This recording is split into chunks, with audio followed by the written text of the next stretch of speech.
With all our hearts, we pray and ask, God bless Anambra, God bless the shining light that we bear. We're the only ones to make her brighter, the only ones. Hi viewers, welcome to Salute the TV channel. Today we bring to you the ministry fit. Today we are in the Ministry of Petroleum and Mineral Resources to have an interaction with the commissioner in the person of Barrister Ikenna Anthony Ifeanya, and to have interaction on the progress in the ministry.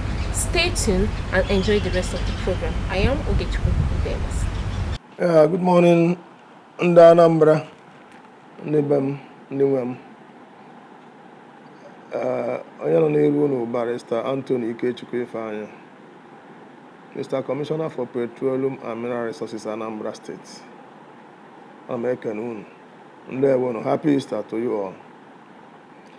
Anyị nọ ebe a mụ na ụmụnne m ka anyị na-anya eri anyị ji wee bido.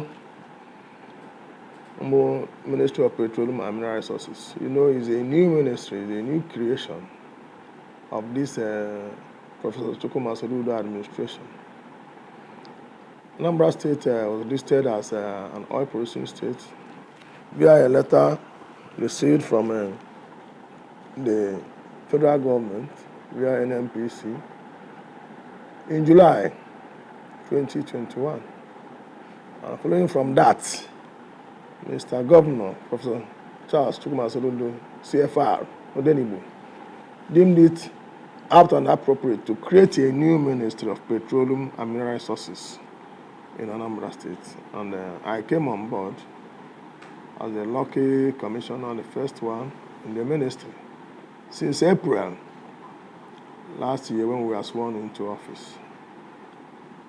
And as a foundation commissioner, it has not been easy, but when we look back for the past 1 year, we will have 1 or 2 or 3 things to be proud of and to say, yes, we are on course. And we thank God and thank Mr. Governor for giving us the free hand and the enabling environment to thrive.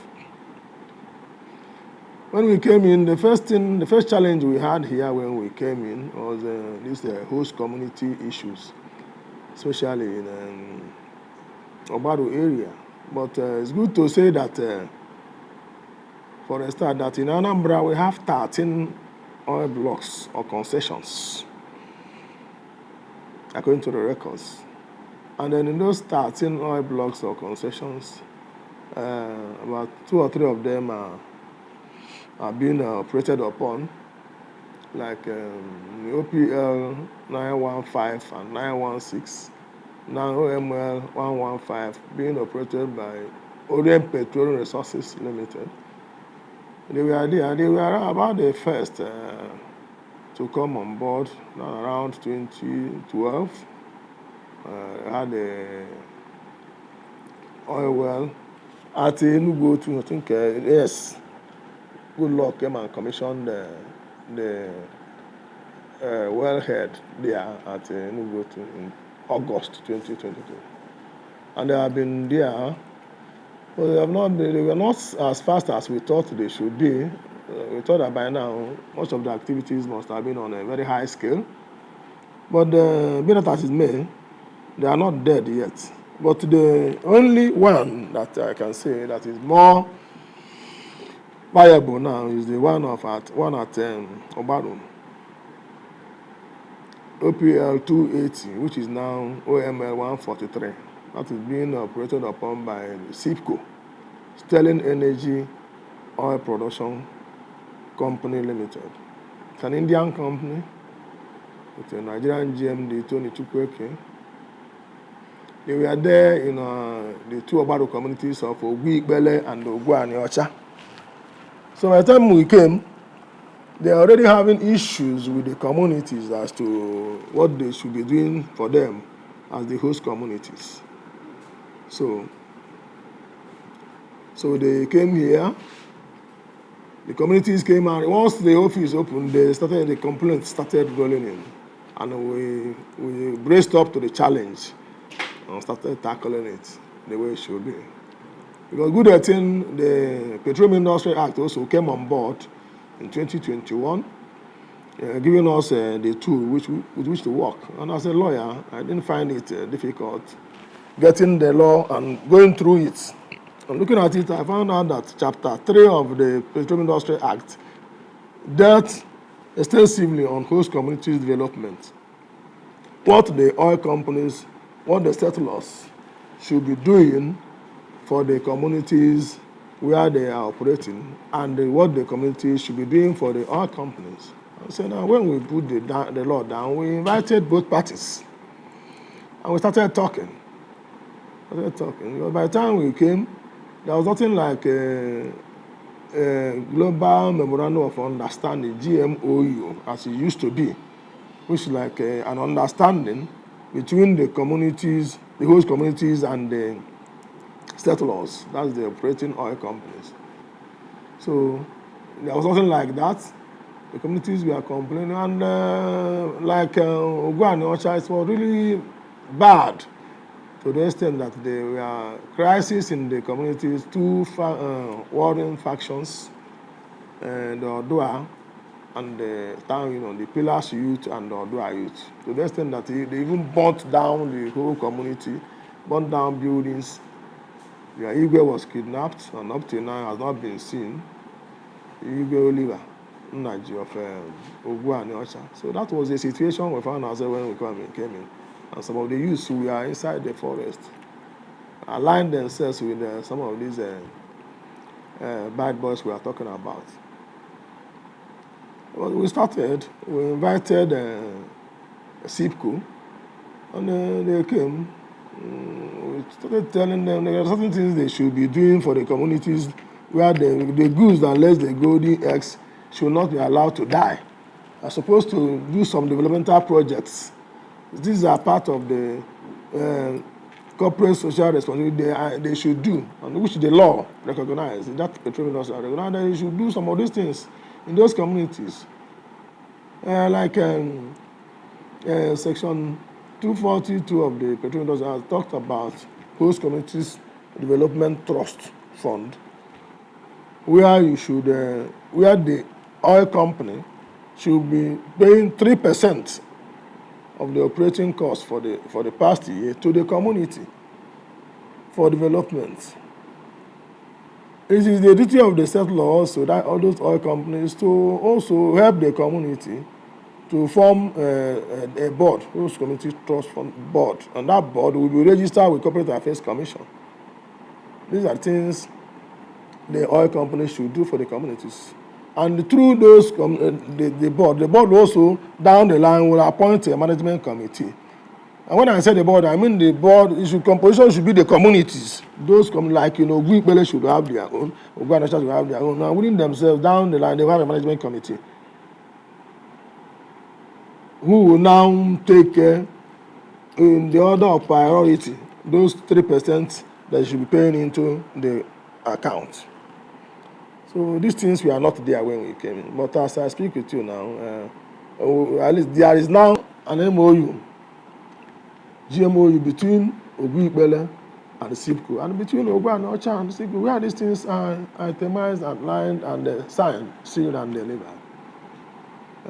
To the extent that even during the last flood, the communities made me understand that they brought relief materials, they assisted them. We've also written to the oil companies, especially this SIPCO and the Orient Petroleum, because these are the two ones that are at least trying. With all our hearts, we pray and ask, God bless Anambra, God bless the shining light that we bear. We're the only ones to make her brighter, the only ones. The third one is Sahara upstream, but you are just finished with this seismic exploration in Obaru Ihiala axis. They've not really gone into production. So the only one that is up and running is this SIPCO. That is why it's like we are concentrating more on that place. And so far, so good. They have set up a steering committee. They are now working towards the creation of that host community trust fund and the board, so that all these things will start going. And on our own part as a government, to the glory of God, we also started receiving a 13% derivation fund from the Federation account since July last year, and it has been coming. It came in initially with a sum of 268 million, but right now it has come up considerably, very reasonable. At least every month we are assured of getting something sizable from the Federation account, and it's due to that production, it's due to that understanding. Because before we came in, there has only been this loggerhead between the communities, and it affects the production, because if there's no peaceful coexistence between the companies and the communities, things won't go well. So our concern is to make sure that there is peace, that's the enabling environment for business to thrive. And so far, so good. We have been on 29th of June, 29th of July last year. Mr. Governor invited SIPCO, and they came to the the government house, and we were there with them. He talked to them. He made them understand that they should be up and doing as it affects their social responsibilities to the communities concerned. That he himself is also an investor in another man's country, but he knows how he's dealing with those people there, and that he shouldn't expect anything different here that they are dealing with our people. So he really talked sense into them, and since then they have been doing well. In the area in our side of Anambra East, that is Enugu Otu and Bunando, because Orient Petroleum has not been very strong financially, not much has been going on there. But even at that, the communities I must concede the fact that they have been patient. They have been following them patiently to the extent that right now we have finished with the GMO. As last week when we met, both Orient Petroleum, Bunando and Enugu, we had an understanding. By then, we had the GMOU with us, and they are taking it to go and look at it. Referred by next week, they will sign it, because they've almost agreed on all terms. And they've even told me they have gone through that is acceptable, because they will actually, the people, according to my understanding, that the Orient Petroleum said, go and write how you want it to, what do you think, then we can add and subtract and come to something. So up to that, they have come to terms. So by next week, we'll be signing that GMO. One good thing that happened there, but which due to our, if not for our timely intervention, would have become another bad story, is that Cotton Wooden Industry Limited, gas plant, is picking gas from that Enugu to Bunando oil well, and through pipe, he has his station at Omas, which is across from Anambra East now, across the river, Anambra River, into Ayamelum, that is Omas. And the gas plant is up and running now, though not meeting up with its the original plant capacity, intended to be 5 million cubic feet daily, but they are not meeting up because of some structural challenges in the construction of the plant itself, which is done by the Chinese. But they are doing something as I speak to you. The area that issue would have arisen, but thank God the MD intervened, that is Chief Cletus Ibeto, Omekania of Nnewi, CON. He intervened, and with the matured intervention of government, because we came in also, and Orient Petroleum, we were able to intervene, because the use of Enugu Otu and Bunando said, why can you are taking gas from our place and then you are transferring it down to Omasi, and Omasi are enjoying the facilities. They have the social civic social responsibilities. They are enjoying them. You are giving them this. You are not giving us, but you are taking it from them. Then And that if nothing is done, that in fact they will stop work there. So we looked at it and said no, we must talk. And Mekania invited both parties, called me, and we were there. We told them to take it easy, that Orient Petroleum is actually their tenant, not Ibeto, not Cotton Wooden Gas. The Cotton Wooden Gas is just buying from Orient Petroleum. And like he explained to them, you don't have a gas plant very close to where the oil well is. And issue of accessibility, road. So he gave the reason why it has to be there at Thomas, where there's a road connecting and leading into other Anambra areas. And then we had a fruitful discussion, they understood, and they said, we talked to Orient also, even though we know they are not very financially buoyant because they are having issues with because it's a sole risk venture. It's not a joint venture because in some of these things it's either it's a sole risk or joint venture or production sharing contract, but they are doing it alone with some notable Anambrians, and I think at a point it became heavy on them, ran into financial because some of their projections didn't go as they thought. So as a government, we understood that. But as the people in the village, they cannot understand it. What they know is that you are our tenant and something is moving from our place, no matter how little, we must see we must give us our share. And they are right up to an extent, but we are managing all this. So by and large, our ministry, I must say, have succeeded mostly in the areas of these host communities, conflict resolutions, and making sure that those that are in operation in Anambra State are moving. There is no reason to stop them, even though we are also looking at, because there are pockets of agitations here and there. Like 2-3 weeks ago, I had that one of Ogwibele and Ogwa and Ocha. They are saying, because like in Obaru, some of these oil wells are owned by families, not the community itself or the village. Some of the oil wells you see is a family something, and they want to bury it. So what the way they are doing it is that they thought that a family can get up and say, no, we are no longer doing well, we're going to remove the wellhead. And it's not good. These things are volatile. These things can, a little thing can trigger off, it's very inflammatory. Can trigger on fire, and before you know it, a whole community is consumed.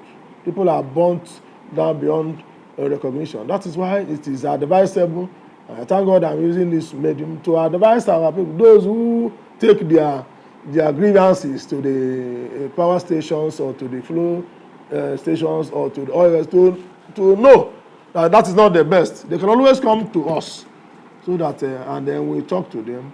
That is why we have even conflict resolution issues. On the issue of NDDC, we are yet to join. We didn't join because the NDDC Act in itself,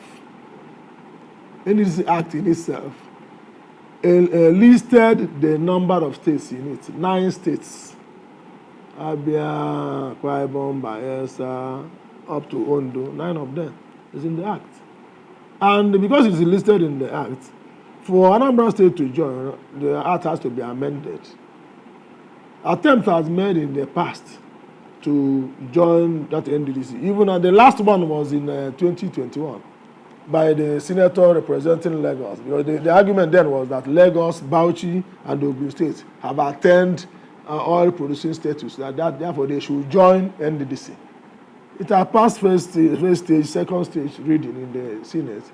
But Ovia Gegewuski, the Senate Deputy Senate President, I think he contested this governorship, APC Delta State. He was there with Sekibo, this is the Delta Senator. He said, no, NDDC has a geographical expression. There are people that are under NDDC. If you have attained oil producing status, you can apply to federal government to give you your own development commission, not NDDC. The NDDC is for those that are within the enclave, within the territorial jurisdiction, within that enclave, that geographical spread of the Niger Delta, as it were. So, but our own, we will likely get in there because the well, this oil well we are talking about at Obaru, straddles into Niger Delta. And even we are having issues, legal issues, between Imo, Anambra, and even Imo, Anambra, and even Delta over those areas. So definitely we have a leg. Now, the Anambra oil at Obaru has a leg in Niger Delta. So it will not be a difficult thing for us to enter. But the constitutional amendment has to be done. And we have approached our senators. That once I talked one-on-one with Uche Kunife. All we needed to do, that was even before this election. But now that new senators are coming in, we have to present it to them as their first duty for Anambra, that we should be enlisted into NDDC, because we are losing a lot. Both the welfare, the package, the scholarship, and a lot of things that are embedded in that the people that are members enjoy. We're supposed to be enjoying it, but we cannot until we are included, and it will take a constitutional amendment. So we are on it. We have written and we are still writing. Yes. Generally, like I told you, the state, we are already getting our 13%, which even Mr. Governor said from that 13%, he will devote 5% to the develop. Apart from the 3% from the oil companies for the host community, he said 5% also from the 30% from Anambra also go to those host communities to make sure that he said he will make those host communities a model towns, so that if you come there, you know actually these people are generating something for the state.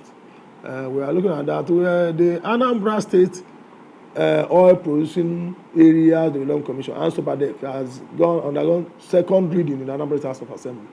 This commission will handle these issues of those communities and what they should be getting and who gets what with the oil companies. That is on board. We are at it. So far, so we are doing, like I told you, the host community trust fund, we have asked the settlers, they are also working on it.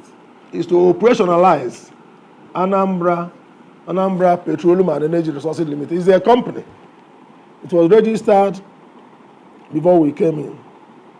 By the Anambra State Oil and Gas Development Committee of 2017. They registered that Anambra State Oil Anambra State Petroleum Energy Resources Limited. But now we want to operationalize it. It's part of our budget 20, which we have been given the approval. The form is the governor, and he has even given us the go-ahead. Then we will get Anambra State Petroleum and Energy Resources Limited, which will be the special purpose vehicle. To get his managing directors, get his office. That is where they will now go and be handling some of these things. Our own is to supervise. That one is on board. We must complete it. Like our governor will always say, is an agenda with a deadline. So that one must come on board this year. And the area of solid minerals, which I have not touched, we're also talking about, because this is petroleum and mineral resources. In the area of mineral resources, in fact, is part of this year's budget that we'll do a feasibility study of the 4 most viable solid minerals. Talking of kaolin, talking of lignite, bentonite, and glass sand. We are already going to Bureau of Public Procurement for it to go through the process of advertisement, so that we get the data of all these things and the quantity and the quantity, so that investors will know that if you are asking for kaolin, I can confidently tell you that the survey of 1965 at Okpo said that we have about 50 million square kilometers of kaolin in Okpo, which they said can last Anambra for the next 100 years, if properly exploited. And there is a joint venture development plan there at Okpo, where the federal government will come in and then join Anambra to build up a factory there. The factory is there already. We are talking about refurbishing, putting it, bringing it back on board. That is part of what we are doing. All this we are doing is to create jobs for our youth and to generate revenue, generate wealth. All these things are in the pipeline. We'll talk. With all our hearts, we pray and ask, God bless Anambra. God bless the shining light that we bear. We're the only ones to make her brighter, the only